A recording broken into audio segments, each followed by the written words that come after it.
Assalamualaikum warahmatullahi wabarakatuh. Alhamdulillah ala ni'matillah. Alhamdulillah ala barakatillah. Alhamdulillah hamdan yudafi'u al-asrar. Alhamdulillah hamdan yuwafi ni'amahu wa yukafi'u mazidah. أشهد أن لا إله إلا الله وحده لا شريك له وأشهد أن سيدنا محمدا عبده ورسوله ولكن لا نبي بعده. اللهم صل وسلم على سيدنا محمد وعلى آله وصحبه أجمعين. أما بعد وقد قال الله تعالى في القرآن العظيم: أعوذ بالله من الشيطان الرجيم. بسم الله الرحمن الرحيم.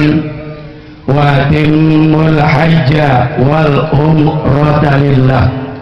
وقال أيضا: وأذن في الناس في الحج يأتوك رجالا وعلى كل ضامر يأتينا من كل فج عميق. صدق الله العظيم وصدق رسوله النبي الكريم. ونحن على ذلك من الشاهدين والشاكرين walhamdulillahi rabbil alamin. Akhirnya kiram wal muhtaram, para alim ulama, para asatid, para hujaj, para tokoh masyarakat, para sepuh bini sepuh, wabil khusus sahibul bait, Bapak Tengku Mas keluarga, akhirnya kiram Ustaz Abdul Aziz, Ustaz Taufik, Ustaz Darmada, Ustaz yang lainnya, Bapak Haji Sutarjo, Ketua DKM, Bapak Agus DS, Ketua RT, Ketua RT, semuanya ada ya? Amin, amin. RT-nya ada? Ada. RW-nya? Alhamdulillah. Puji dan puja serta syukur kita panjatkan kepada Allah Subhanahu wa Ta'ala. Dengan izinnya lah kita dapat duduk bersimpuh di kediamannya Bapak Tengku Sudirman dalam rangka Walimatus Safar. Kalau sekiranya Allah tidak mengizinkan, maka kita tidak akan nyampe, sekalipun dekat apalagi jauh. Maka semuanya adalah bi'idznillah, dengan izin Allah.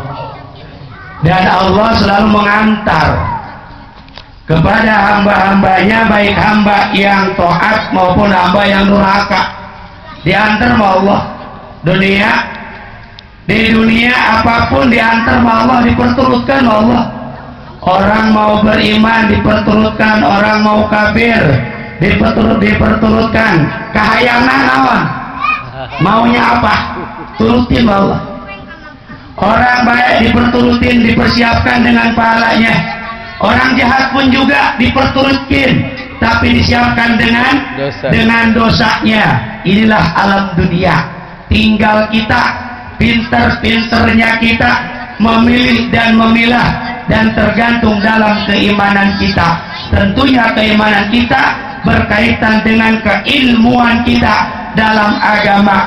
Sekiranya ilmu kita memahami lebih dalam dan lebih jauh lagi, niscaya itu keimanan akan terpupuk di dalam hati sanubari kita, sehingga kita dapat membedakan mana yang hak, mana yang batil, mana yang benar, mana yang salah. Yang benar kita lakonin, yang benar kita jalanin, yang salah kita tinggalin. Mana perintah, mana larangan, ini semuanya adalah dengan izin Allah Subhanahu wa Ta'ala. Salah satu contoh yang setelah diantarin nama Allah, diantarin di Subang, Garut, Bandung, minuman keras, miras, diantar sama Allah, diantar.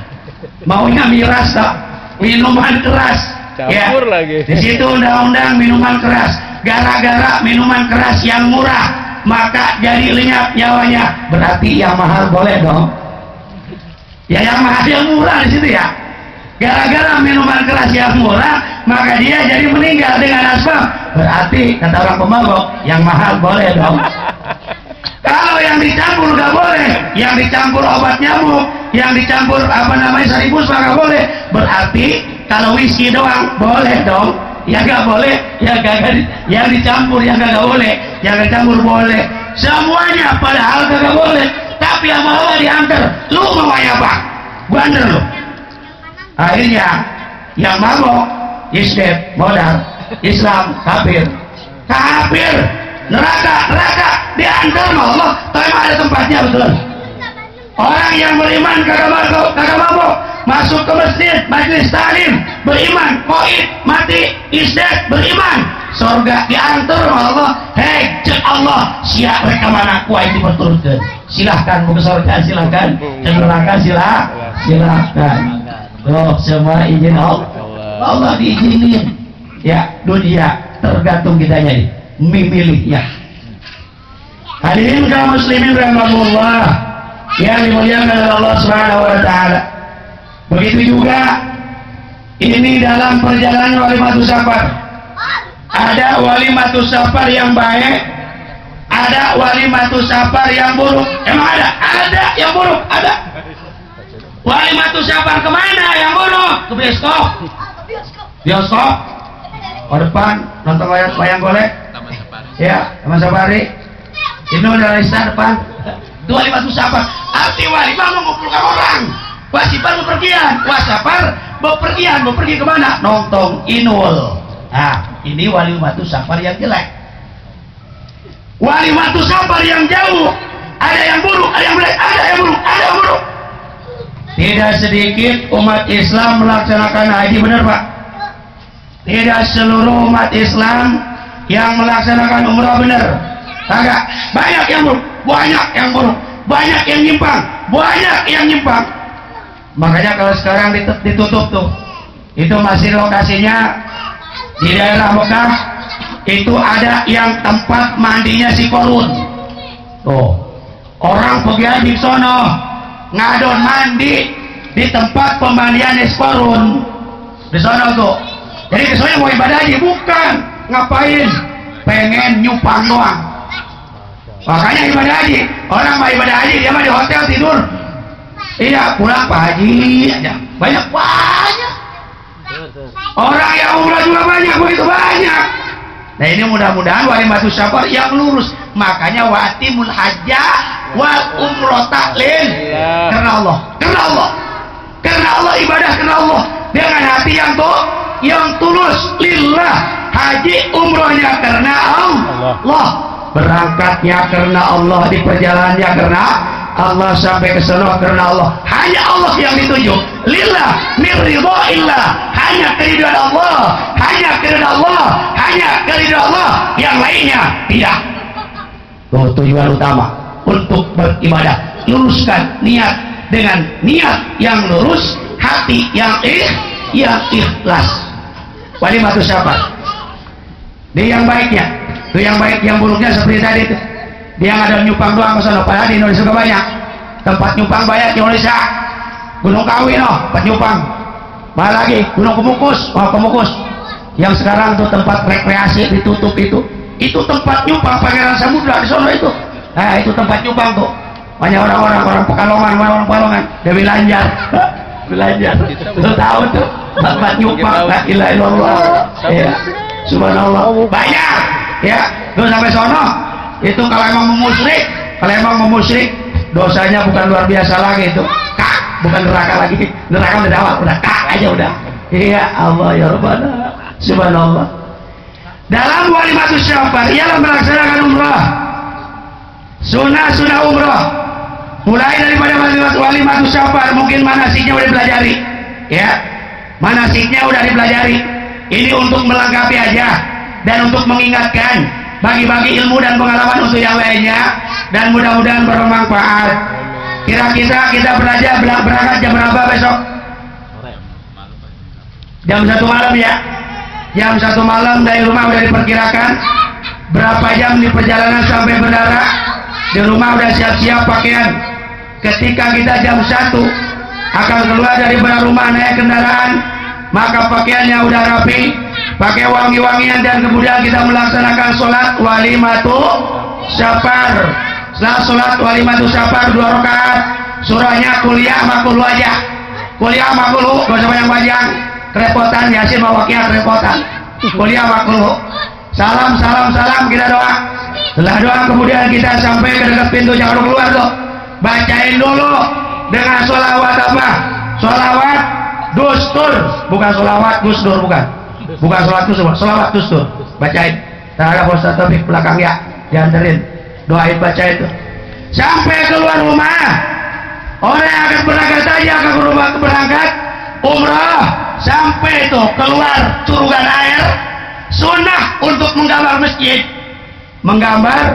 masjid, kalau bisa berangkatnya dari masjid, tapi kalau dari masjid gak apa-apa, ntar pulangnya harus ke masjid, sudahnya di gambar masjid. Kalau bisa situ diangkat, di awang-awang aja, gak usah pakai papan tulis, gak usah ya, itu sudah tuh. Udah ngeliatin guru, saya juga ngeliatin guru ya, sudah. Kalau bisa gambar masjid Madinah, kelamaan kelebihan al-barokah aja ya, gampang. Iya, udah masuk ke mobil ya, udah masuk ke mobil, baca doa bismillahirrahmanirrahim wa mursaha ya, doa terus baca istighfar, bacain sampai bandara. Turun daripada kendaraan umum, masuklah ke bandara, tungguin di situ, kita bagi-bagi apa tuh, tungguin bagi, bukan pulsa, pisang ya kan, bukan pisang, dari situ nanti dibagiin paspor, tungguin ya. Nanti kita akan terbang jam berapa? Nah, di situ kita harus menguasai yang namanya sholat jamaah takdim, jamaah takhir, dan qasar. Ini jangan diperhatikan nih, orang walimatus safar baik haji maupun umrah, sholatnya acak-acakan, padahal haji dan umrohnya tidak akan sempurna, bahkan tidak akan diterima kalau sholatnya durung bener. Kalau sholatnya belum bener, banyak, saya juga sholat dulu begitu iya, yang memimpin ada dari ketua regunya ya, ustaz juga memimpin, giliran kita sampai sono, katanya berangkat saya jam 2, jam 1 malam terbang. Itu kan subuh masih di pesawat, mau transit dulu di Bangkok, kata saya gimana ini, ya udah, katanya tayamum aja. Tayamum dari mana? Kata saya dari Hongkong.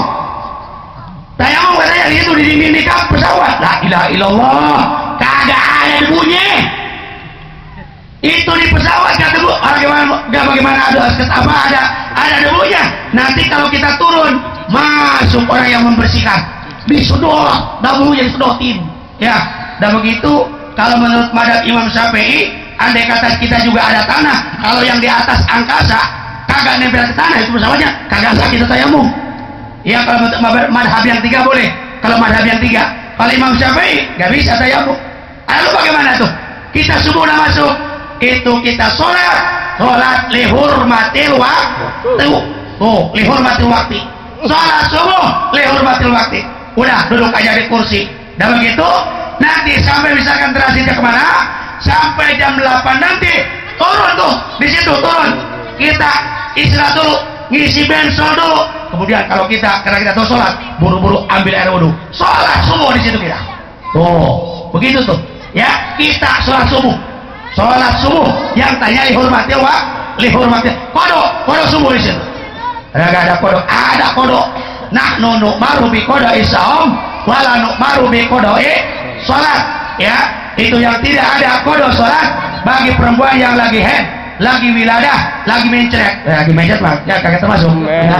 Ada kodok laki perempuan yang dalam keadaan suci, harus itu apabila meninggalkan dia sholat, maka dia wajib dikodok. Kodok wajib, dosanya besar juga ya, dosa dapat, kodok mah kudu, itu akibatnya kalau meninggalkan dengan sengaja. Nah, kalau ini kita dalam perjalanan, sebut dalam musafir ya, dalam musafir.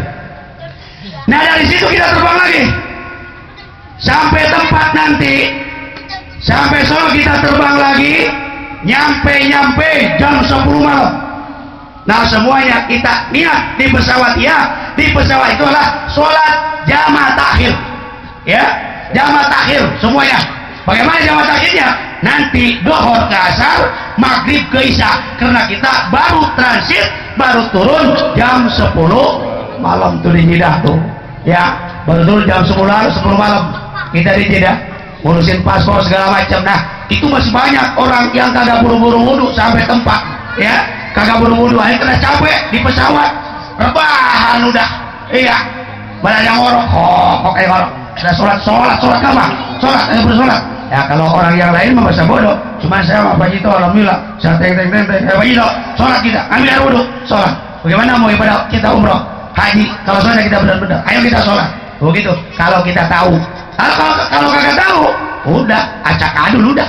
Iya, mana sholatnya, mana ibadah hajinya, atau mana ibadah umrohnya.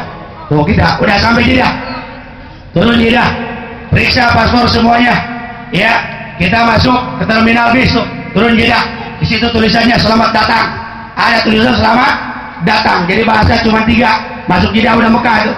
Selamat, 1 bahasa Inggris, 2 bahasa Arab, 3 bahasa Indonesia. Kenapa bahasa Indonesia diabadikan sama orang Arab? Karena perjuangan para alim ulama dulu, Indonesia tidak jauh lebih hebat daripada ulama-ulama Timur Tengah. Makanya bahasanya diakui, ya bahasa Indonesia diakui karena berkatnya para alim ulama dulu. Ulama Indonesia, keilmuan Islamnya dapat menandingi bahkan mengalahkan ulama-ulama Timur Tengah. Maka zaman baheula banyak orang Timur Tengah belajar ilmu agamanya di Indonesia. Selamat datang di situ. Udah kita masuk. Sampai masuk kita selesai sudah melaksanakan tugas-tugas kita. Kita meriksa tas kita, koper kita di situ. Akan dinaikin lagi ke bis. Ya kita nggak ketemu lagi kalau memang udah naik bis nanti. Kita naik dari Jeddah. Apakah kita mau ke Mekah? Apakah kita mau ke Madinah?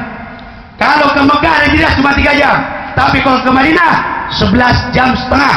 Kalau cepat 9 jam setengah, ya itu cepat tuh. Nah kemudian di situ kita juga berkaitan dengan sholat harus tahu juga bagaimana jamak takdim, bagaimana jamak takhir dalam sholat. Sampai kita ke Madinah, kemudian kita baca salam kepada baginda Nabi kita Muhammad Rasulullah Sallallahu Alaihi Wasallam. Turun daripada bis, kemudian kita check-in hotel kita, lihat hotel kita dari mana arahnya, jalan mana adanya, nomor berapa adanya. Kemudian tas kita, koper sudah lengkap. Kemudian kita turun lagi ke lobi. Di lobi kawan-kawan kita nunggu. Ayo kita masuk untuk memasuki Masjid Nabawi Madinatul Rasulullah Sallallahu Alaihi Wasallam. Ada dua-duanya. Bagaimana? Masuk ke Masjid Madinah, kita tandain dari pintu yang berapa? Ya, nanti kalau pulang takut nyasar. Kalau bertandain nanti takut nyasar. WC-nya juga kamar mandi sama, begitu. Pintunya juga sama. Nah makanya kalau ditandain nanti pulang. Keder yang berapa tadi ya? Yang berapa? Akhirnya kita keluar kalau nyasar keder. Nah kesononya bukan ke hotel kita, apalagi jauh tempat penginapan kita. Tandain tuh, ya. Masuk itu kemudian kita melaksanakan ibadah. Bermacam-macam ibadah di Masjid Madinah. Sampai di Madinah banyak yang harus pelaksanakan ibadah kita. Di antaranya kita pengen mendapatkan ibadah di Raudhah. Jadi Raudhah itu Riyadil Jannah. Antara mimbarku kata Rasulullah, wa baina qabri, antara kuburku dan di antara mimbar. Ya Rasulullah. Nah mimbarnya sampai sekarang Pak Haji itu ya udah tahu ya, itu masih ada sampai sekarang mimbarnya Rasulullah SAW. Di tempat khutbah Jumat, tempat khutbah atau pidato yang lain. Nah itu Raudhah. Nah itu karpetnya hijau, jadi karpetnya kayak di Masjid Al-Barokah tuh, karpetnya persis tuh kayak karpet itu udah masuk Raudhah ya. Kalau yang merah itu di luar Raudhah. Nah di sana manusia apalagi bulan Maulid nih ngejubel, jadi seperti ibadah haji ya, bahkan bukan ratusan ribu lagi, bisa jutaan manusia. Apalagi bulan Maulid ini rame ya, yang umroh ini rame. Nah di situ pasang tutup polisi ya, jadi bukan tutup polisi itu untuk di Raudhah karena manusia berjubel, manusia berdesak-desakan. Nah di situ kadang-kadang orang keder takut mati ya. Hanya kalau yang takut mati dia nggak nyampe ke Raudhah, cuma sholat doang di Madinah, baca Quran, pulang lagi ke hotel gitu.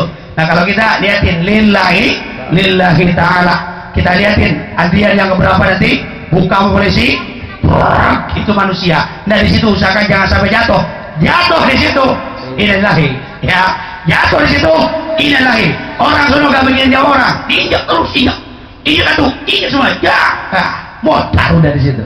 Untunglah modal di sono, selamat daripada adam kubur. Tapi ogah modal di sono ya, ogah modal di sono. Tuh, makanya kalau di sono baik Madinah maupun Mekah nyolatin mayit tiap waktu. Habis doa orang, bukan wiridan, bukan badiah doa dulu, bangun lagi, nyolatin mayit dulu. Itu Madinah, Mekah sama begitu. Setiap waktu nyolatin mayit. Nah itu kena keinjek-injek, berdesakan keseret-seret, ya, kehabisan oksigen, mati, ya kan? Itu mati. Nah di situ tuh. Kemudian kita dikasih kesempatan cuma 15 menit paling lama sama polisi. Kadang-kadang 10 menit, ya polisi itu. Nah kita sholat sunat di situ, itu kita sujud ke pantat orang. Saking rapatnya gimana sujud? Allah, semua ya begitu. Kadang-kadang kita belok mengkol begini sujudnya. Ya gimana orang sujud ke pantat orang? Kadang-kadang ke tumit orang kejepit dia dulu kejepit kepala kita. Ya, kepala kita susah untuk sujud. Tuh di raudhah berebutan. Di situ kita sempatnya gunakan kesempatan ya sebaik-baiknya. Kemudian banyakin sholat sunnah. Setelah sholat sunnah apa kita banyakin di situ istighfar, banyakin sholawat, ya, banyakin sholawat. Setelah itu misalkan polisi, kata polisi, tarik, haji di Indonesia, haji kebelah katanya dari Indonesia dia, kalau bahasa kita begitu, marah itu polisi sono, yang berbalik orang Indonesia katanya, orang ada yang dipangku, orang udah diusir, tarik, pergi, kalau pergi, lagi sholat dipangku sama polisi pindahin. Allah ya Allah, dasar polisi geblek gitu ini orang ya, orang lagi ibadah jauh-jauh orang dari Indonesia bagaimana sono ya, kagak dikasih kesempatan biar selesai dulu kayak sholatnya, baru 1 rakaat sholat panggung aja ya Allah ya Allah. Kemudian keluar kita raudhah, dari keluar raudhah itu ke samping makam Rasulullah Sallallahu Alaihi Wasallam ya, di situ polisi berbaris, di situ polisi. Kalau kita pegang itunya aja, pegang pakainya Rasul. Haram musyrik, haram ya. Kalau lu pegang gitu ya, haram lu. Mungkin lu haram gua kagak gitu ya. Kita pengen nengok sama makam Rasul. Kata kita, kalau kita masuk antum min ummati Muhammad. Sawa ana min Indonesia min ummati Muhammad. Iya gitu kalau saya. Ente umat Muhammad, yang punya doang ente. Gua umat Nabi Muhammad. Ngapa lu? Gua pegang doang kagak boleh. Kagak kamu musyrik. Kata saya, bukan nyembah ini kan gua pegang doang. Iya, pengen tahu jadi saksi di akhirat nanti bahwa gua pernah ziarah ke makam Rasulullah Sallallahu Alaihi Wasallam. Dan kita itu aja, polisinya kan pandai, kita geser ke sini. Kata orang yang belakang, dorong di situ baju bola. Masya Allah. Kita baca talbiyah di situ. Bukan baca talbiyah, baca sholawat sampai istilam kita. Assalamualaikum ya Rasulullah. Assalamualaikum ya Safwatullah. Assalamualaikum ya Habiballah. Assalamualaikum ya Habiballah. Banyak di situ orang yang menangis, ya. Banyak orang yang membayangkan ini manusia baru jutaan pengen berjumpa sama Rasulullah, susah, komodoi jadi akhirat. Rasain ku dia. Masya Allah, di akhirat miliaran umat Nabi Muhammad Masya Allah pengen berjumpa sama Rasulnya. Bagaimana? Itu kita bayangkan dari situ, ya Allah ya Rasulullah. Di sini aja baru jutaan ya Allah, pengen ngelihat makamnya Rasul susah ya Allah, apalagi di akhirat nanti kelak ya Allah. Apakah mungkin aku hambamu yang lemah yang doib ini ya Allah belum bisa menjalankan sunnah Rasulullah ya Allah akan berjumpa dengan baginda Nabi Muhammad SAW. Tersentuh hati kita di situ, Masya Allah, tersentuh, kita nangis di situ. Bayangan kita hari kiamat. Nah makanya kalau kita gak punya guru sekarang, alangkah ruginya kita nanti akan ke bawah, di bawah apa namanya, di bawah sampai bendera liwaul hamdi baginda Nabi kita Muhammad SAW. Summa amsal pamsal. Kita punya guru ngaji punya guru lagi sampai nyambung kepada baginda Nabi kita Muhammad SAW. Kalau gak punya guru sekarang, Masya Allah, baca dan terjemah gak punya guru, nanti caplok setan. Kata setan, ikhwani gue lo temen lo, yuk kita masuk bareng-bareng ke neraka. Naudzubillah ya Allah ya Rabbana. Ini anak-anak Hadro nih, masa juga nih anak-anak Hadro. Sektor 5 pertama Hadro, ada Hadro di sini ya. Pertama sektor 5, masjid-masjid yang lain belum ada, majlis taklim yang ada di masyarakat belum, yang lain yang ada di sini pertama yang ada Hadro sektor 5. Ini anak-anak Hadro ini doyan ngaji kagak nih? Ngajinya harus doyan juga, jangan Hadronya doang. Hadro getol ngaji kagak, dosa ente ya. dosa kuende hadroya. Apakah ada nanti di kuburan telah melihat munkar wakil tuk tak duduk tuk tak duduk dijajak mereka mudah akhir nanti. Iya ngaji itu jangan ngaji ogah. Kalau ngaji ogah aduh getol. Iya gue yang gak boleh aduh ngaji lebih getol lagi gitu tuh saran dari gue ya biar pada ngaji semuanya. Iya cuma diajak ngaji pada ogah-ogahan ya kado pada getol sih lo yang mentang ada tingkem la ilaha illallah. Iya nyampein gue nih ngaji pada ngaji lo mau ngaji tempat gue lo ya tiap minggu pagi pada ngaji semuanya tuh bawa kitab belum kita apa pakai mau kitab jabrik gue ladenin lo. Iya ada jabrik pada ngaji ya dia bersama anak-anak nih pada ngaji yang itu banyak tuh yang Tuhan roh banyak Tuhan roh ngasih taruh bagus semuanya tanya rukun sholat sepiro tinyaho gue geblok lah. Iya, rukun sholat mah gak tahu. Cara wudhu acak-acakan. Tukang hado tiap malam undangan kemana-mana. La ilaha illallah. Apakah hado yang bakal nyelamatin? Kagak. Itu bukan hado yang bakal nyelamatin. Itu belajar fikih, wudhu segala macam harus dipelajari, wajib dipelajari. Misalnya anak-anak ya, misalnya pada ngaji ya, doyan ngaji ya. Jangan doyan doang. Mau doyan ngaji ente. Ya, doyan ngaji. Nah kita nih, ada kata udah selesai dari situ tuh, dari mana? Ya, keluar. Jangan pulang ke hotel, jangan. Hotel mah cuman tempat naruh baju doang. Dari situ kita mau kemana nih Pak coba kira-kira? Ya, pengen balik lagi ke Raudhah, pengen balik lagi ke Raudhah, pengen balik dulu, muter lagi, masuk lagi. Itu saya tuh. Makanya saya ini dibagi-bagi ilmunya, ya. Saya bagi-bagi. Saya mau pulang ke hotel kagak? Iya, balik lagi, ngantin lagi gua. Nah, gitu. Diakalin aja kali. Ikut aldi lagi, dapat lagi. Nah, dapat lagi sholat sunat baca lagi Quran. Kau dari awal gua baca Quran nih dapat 3 lembar suruh keluar lagi semuanya begitu aja muter. Alhamdulillah saya 5 hari 5 malam mendapatkan 1 khotam Al-Quran di Raudhah. Yo, kenapa diakalin? Hotel cuma makan doang, udah makan balik lagi itu doang ya, gak ada cerita tidur, gak ada itu disuruh, gak ada cerita tidur, cukup tidur senyap doang. Udah seger lagi udah ibadah, karena emang kita tujuannya mau ibadah. Masalah saya bagi-bagi ini mana sih kaji jarang kiai buka sama mesin jarang. Kenapa? Kiai pun juga agak iri lah kalau dibagi-bagi ilmunya, ntar yang lain melebihi gue ibadahnya. Nah kalau kagak mah gue agak pelit, gue mah kagak. Iya gue bagi-bagi ilmunya begitu ya, agak pelit nih. Nah begitu caranya tuh putar, nanti apa yang keluar lagi ngantri lagi, masuk lagi. Tadi baru dapat 3 lembar misalkan, udah selesai lanjutin lagi tuh, dapat terus begitu ya. Insya Allah kalau emang kita dengan sungguh-sungguh niscaya ibadah kita akan dapat, mungkin kalau sempurna mah tidak, tapi minimal lah ya 50% ke atas mah kita dapat. Selesai dari mana situ, sebelum kita pergi kemana, berangkat umroh ke Mekah, maka di akhir hari kita ialah ziarah kubur ya. Nah, itu kalau kita di makam Rasul selesai, di makam Rasul juga cuma 3 di situ. 1 makam Rasulullah, yang kedua makam Sayyidina Abu Bakar Siddiq, yang ketiga makam Sayyidina Umar ya. Dia cuma 3 doang. Itu tanah Rasul kalau dulu di samping. Kalau zaman dulu belum pelebaran Masjid Madinah, itu lokasi rumah Rasul, tanah Rasul di samping Masjid Madinah. Nah kenapa sekarang jadi posisi di tengah? Karena pelebaran, makanya itu posisi rumah Rasul, makam Rasul sekarang posisinya ada di tengah-tengah Masjid Madinah. Itu buat bertiga doang dikubur udah habis. Rasul, Sayyidina Abu Bakar, Sayyidina Utsman, udah habis ya lagi 15 meter persegi doang, 15 meter persegi.